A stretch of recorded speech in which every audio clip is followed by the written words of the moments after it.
Hello everyone. TIFFA 2024 में एक question और पूछा गया है कि F3 अगर एक फील्ड है 3 एलिमेंट्स के साथ, तो F3 को ही, है ना, 5 टाइम्स कार्टेशियन प्रोडक्ट करके आप जो फील्ड बनाते हैं ना, F3 cross F3 cross F3 5 over F3 एक वेक्टर स्पेस बना, और उस वेक्टर स्पेस में 1 डायमेंशन के सब स्पेस कितने बनेंगे वो पूछे हैं। बनेंगे 5, 121, 81 या इनमें से कोई नहीं। सबसे पहले तो हमें एक कॉन्सेप्ट पता होता है कि हमें कई सारी चीज़ों की ज़रूरत पड़ती है। इसमें मैं डायरेक्ट फार्मूला लगा दूंगा। आप लोग कई सारे इस फार्मूला के डेरिवेशन पर काम कर चुके हैं, इसको ड्राइव कर चुके हैं कैसे आता है। तो कॉन्सेप्ट ये है पहला कि अगर F फील्ड होता है, अगर F भी फील्ड है, तो ये आप जानते हैं कि देन F को n टपल, मतलब n टाइम्स कार्टेशियन प्रोडक्ट करके जो Fn बना, तो वो Fn over F is always क्या होता है, is always a vector space होता है, is always a vector space over field F पर होता है। ऑफ डायमेंशन कितने का होता है, ऑफ डायमेंशन n का होता है, जो यहां लिखा होता है। Get the point. तो यहां पर भी F3 ओवर 5 की डायमेंशन क्या होगी, F3 5 ओवर F3 लिखोगे तो यही हो गया Fn ओवर F। तो ये 5 डायमेंशन का है, यानी n की वैल्यू आपकी 5 है यहां पर, फिलहाल ये समझिए। अच्छा, आपको पता है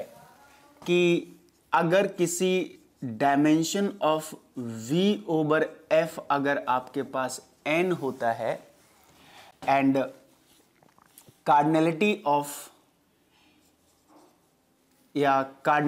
ऑफ फील्ड जो होती है वो p to the power r अगर हो, तो वेक्टर स्पेस में एलिमेंट कितने होते हैं आप जानते हैं, पढ़कर आए हैं थोड़ा डेरिवेशन हम लोग,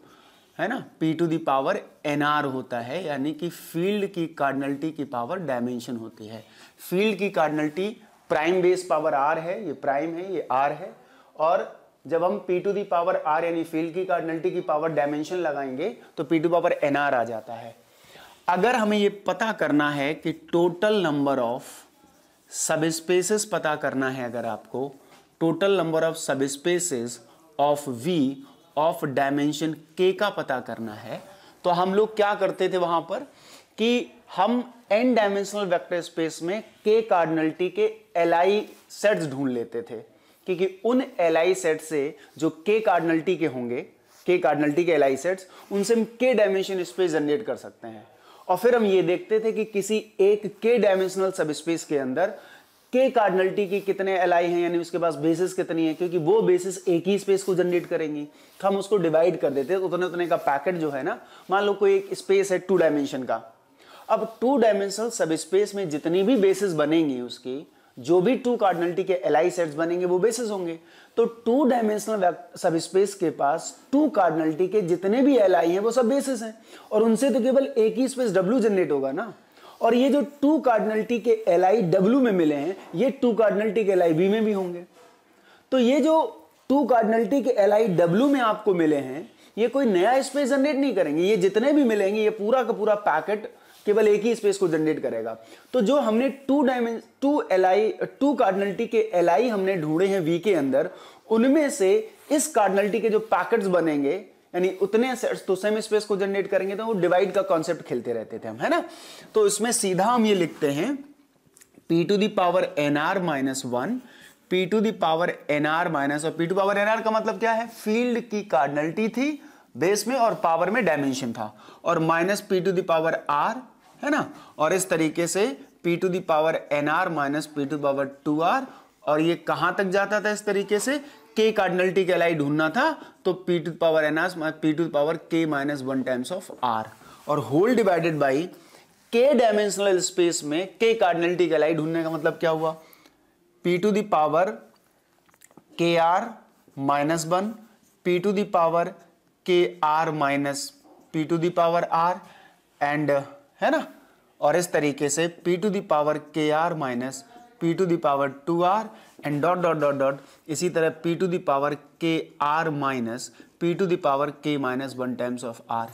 यहां पर सारी चीजें कैसे हैं वो मैं लिख देता हूं। के डायमेंशन यहां पर क्या है, अगर देखा जाए तो n की वैल्यू तो है 5, p की वैल्यू आपके 3 है, r कितना है, जब आपकी p 3 है तो 3 की पावर 1 हो गया ना, तो r की वैल्यू 1 होगी, p to the power r form में लिखते हैं तो p टू पावर r है ही नहीं है, तो p to the power r तो 3 है, तो r की वैल्यू 1 और p की वैल्यू 3, ये सब लिख लो।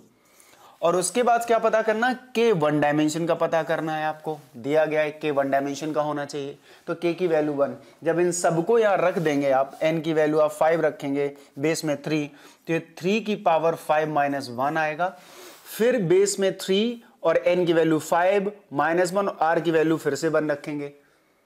Get the point. तो आप r की वैल्यू कहां तक ले जा रहे हैं, k माइनस 1 तक, और k माइनस 1 की वैल्यू होगी 0, यानी कि हम केवल p की पावर 0 तक ही तो ले जाएंगे, k माइनस 1 की वैल्यू 0 हो गई तो p टू द पावर 0 यानी कि 1 तक ही ले जा पाएंगे, और अपॉन जब यहां करने जाएंगे यहां भी k माइनस 1 यानी p की पावर 0 हो जाएगा, तो p की पावर 0 का तो 1 तक ही ओपन करना है, तो ये भी आपका 3 की पावर, अब kr लगा हुआ है, k की वैल्यू 1 है और r की वैल्यू भी 1 है और माइनस का 1,